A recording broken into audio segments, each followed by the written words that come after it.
ये कहानी शुरू होती है एक ऐसे आदमी से जो जिंदा होते हुए सिर्फ पावरफुल नहीं था बल्कि मरने के बाद भी दुनिया को डिस्टर्ब कर रहा है, Jeffrey Epstein. US department of justice ने एप्स्टाइन से जुड़ी million of court filings public की, जिसमें ईमेल्स हैं, वीडियोस हैं। Yes. I was unaware that I was going to be alone with him. I thought I was going to die. सोचो, इतना data जितना एक नॉर्मल इंसान जिंदगी में पढ़ भी नहीं सकता।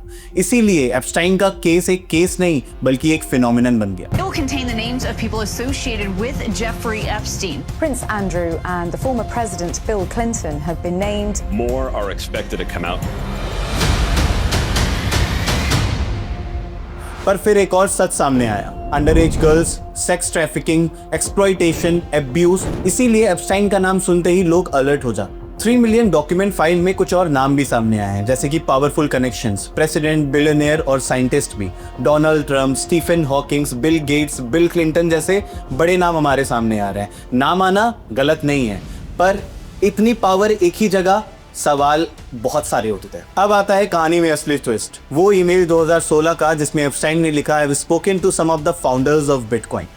इसका मतलब क्या नहीं है, इसका मतलब हो सकता है सिर्फ एग्जैजरेशन हो सकता है अर्लीस्ट डेवलपर से बात हुई है बिटकॉइन के, हो सकता है इससे कुछ प्रूव नहीं होता कि सातोशी ही आपका एप्स्टाइन है। अब आता है असली ट्विस्ट, बिटकॉइन का क्रिएटर आज भी अननोन है, सतोशी नाकामोटो। इसी कहानी ने बिटकॉइन में फियर और मैनिपुलेशन को जन्म दिया। मेल के साथ इस फियर को और फ्यूल मिला जब एक पावरफुल इन्फ्लुएंसर ने बोला कि bitcoin has no intrinsic value and eventually come to zero.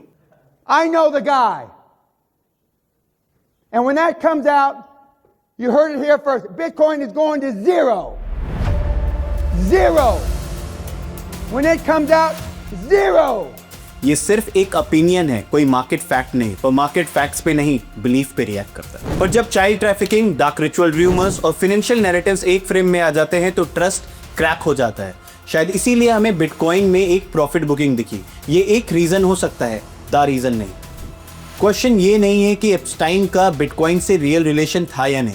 Question ये है कि जब एक सिस्टम पूरा ट्रस्ट पर चलता हो और उसको ऐसी डार्क नैरेटिव स्टोरीज टच करें तो रिएक्शन आना नेचुरल है। एप्स्टाइन फाइल्स अभी भी कंप्लीट नहीं हुई।